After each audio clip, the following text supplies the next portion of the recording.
Let's take a look at an interesting old pencil from Dixon.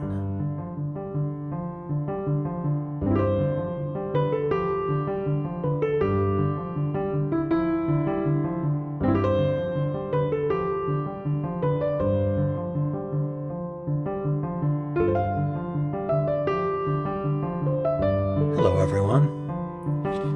In my attempt to sort through my pencils and find homes for all of them and establish some kind of order in my pencil collecting, I realized how many pencils I have from Dixon or Dixon Ticonderoga, Dixon Crucible Company.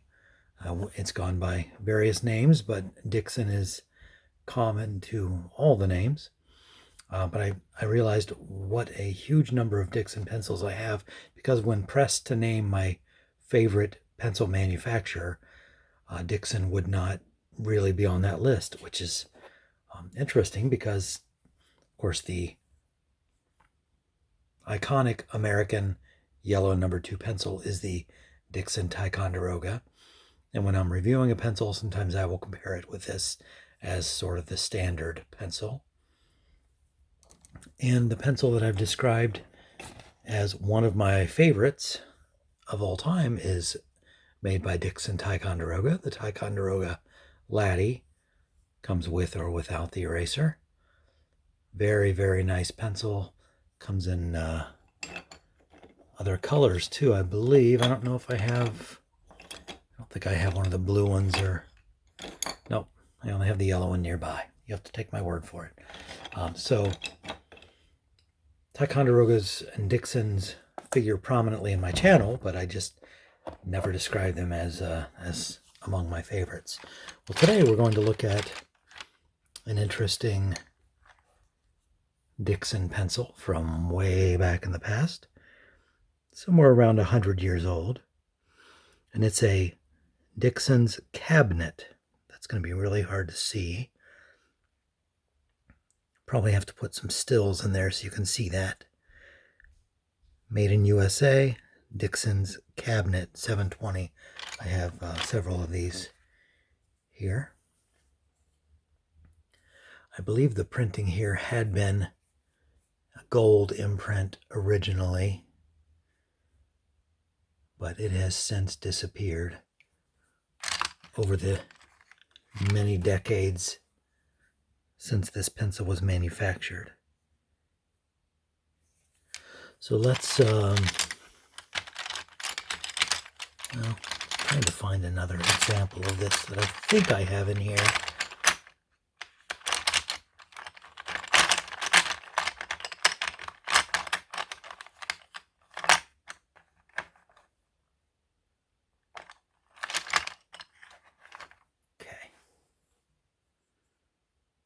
Let's look at these Dixon Cabinet pencils.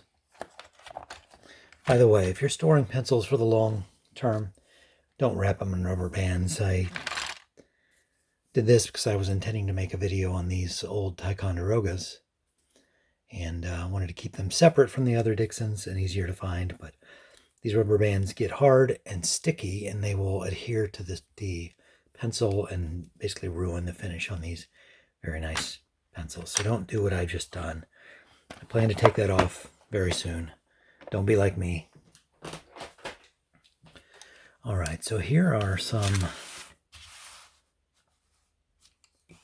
Dixon's Cabinet pencils.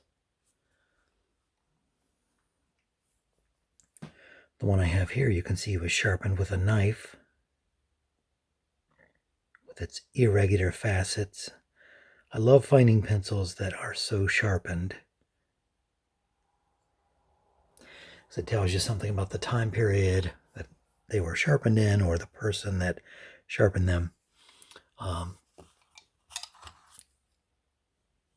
notice, first of all, I have two different varieties of this pencil, one with a longer ferrule than the other. They look like brass ferrules to me, both of them. The erasers, of course, are in no condition to be used. Rubber does not fare well over the decades. And again, these were probably manufactured sometime around 1920, so about 100 years old on these pencils. I haven't done anything to clean them up, to clean up the brass. Probably some Brasso on there would be in order, but haven't tried that. I believe the longer ferrule is an earlier version, as longer ferrules tend to be indicative of a certain time period, which I think falls at the early range of when they were making these pencils. The name is a Dixon Cabinet here. By the way, it has a product number 720. These are both number 2 pencils, you can see. The name Dixon Cabinet makes you think of the early days of pencil manufacturing, when the folks making the first pencils, at least in Germany or and probably most of Europe and even in the US, the folks making the earliest pencils would have been cabinet makers, people who were skilled at the joinery, working with small bits of wood and wood joining, which is required to manufacture a pencil the way we manufacture them now and have for the past more than 100 years. And in Germany, it was the cabinet makers who originally, because all those trades were protected by guilds, so the cabinet makers originally were those that were permitted to make pencils, and eventually pencil making got its own guild. But so the name cabinet, I assume, harkens to that time period. I wish you could see the print on here a little better without me having to keep twirling it, but you can see on the top one only, there's an emblem of what looks like to me an anchor. Boy, that's hard to focus on. I'm not certain what that is. Maybe someone can tell me what that is. I would think it would have something to do with cabinet or cabinet making, but it sure looks like an anchor to me. Perhaps a crossbow. I'm not sure. Asking for a little help here. These are kind of a dark mahogany brown. You can see kind of the grain of the wood underneath it, so it's more of a stain than a lacquer. The wood is cedar, I have found in examples that I have sharpened. But it's, I assume, just age and oxidation and such like, and dirt has darkened the wood. When you sharpen it, it looks like regular cedar. I believe I have at least one unsharpened specimen, and it is here, and some of the gold print is still visible on this one. Dixon's Cabinet 720 number 2 pencil.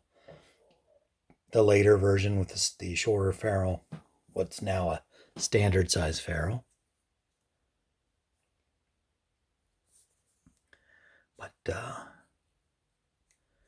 my only unsharpened version of this pencil, as far as I know.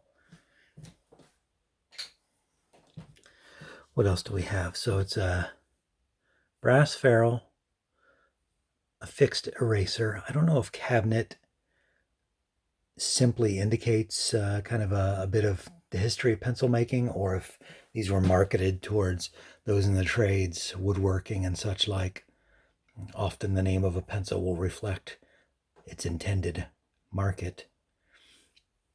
So probably that's what it is. It's a very masculine looking pencil. And the fact that it's sharpened by knife makes you think of someone working in the trades or an artist. But I guess the blunter tip makes you think of marking wood for your cuts, etc. But So we have a 100, possibly 100+ year old pencil here. Very handsome pencil, but one of the great things about pencils, here I'm using one that was sharpened probably 80 to 100 years ago. I don't know when somebody was using this, but presumably it's been in a drawer somewhere for all this time. I'm going to demonstrate how a pencil is still perfectly functional and usable for decades, probably centuries after its manufacture. So let's zoom in and take a look here.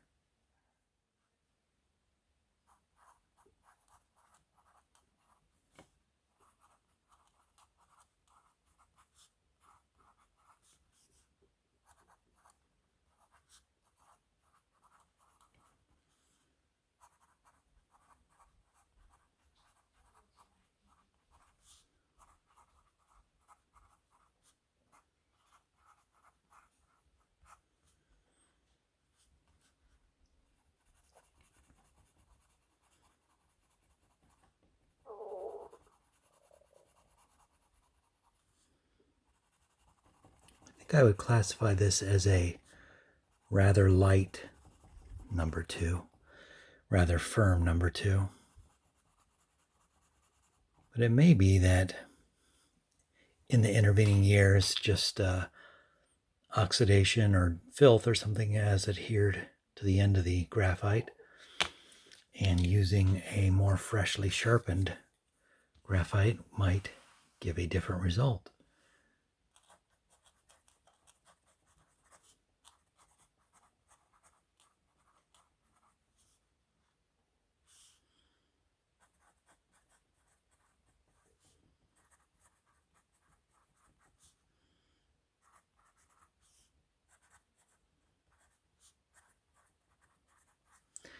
No, I'm going to say it's about the same. So whatever graphite formulation they were using here tends to be a little firmer and lighter than your average number 2 pencil today. In fact, let's get that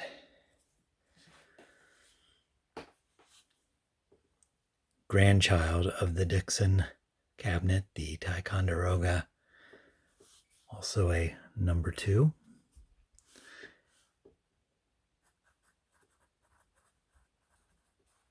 Yeah, the Ticonderoga is a little bit smoother, and looks to me lays down a darker graphite line than these Dixon cabinets. The Dixon Ticonderoga is a handsome pencil, an iconic pencil, but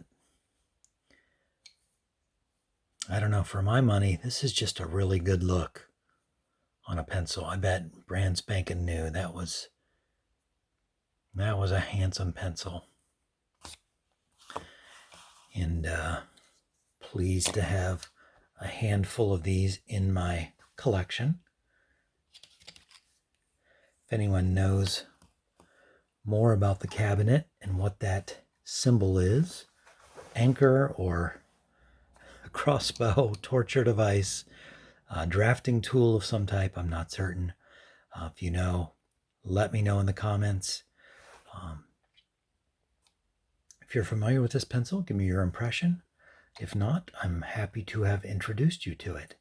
Thanks for stopping by for this look at the Dixon's Cabinet 720 number 2 pencil. Hope to see you here again next time.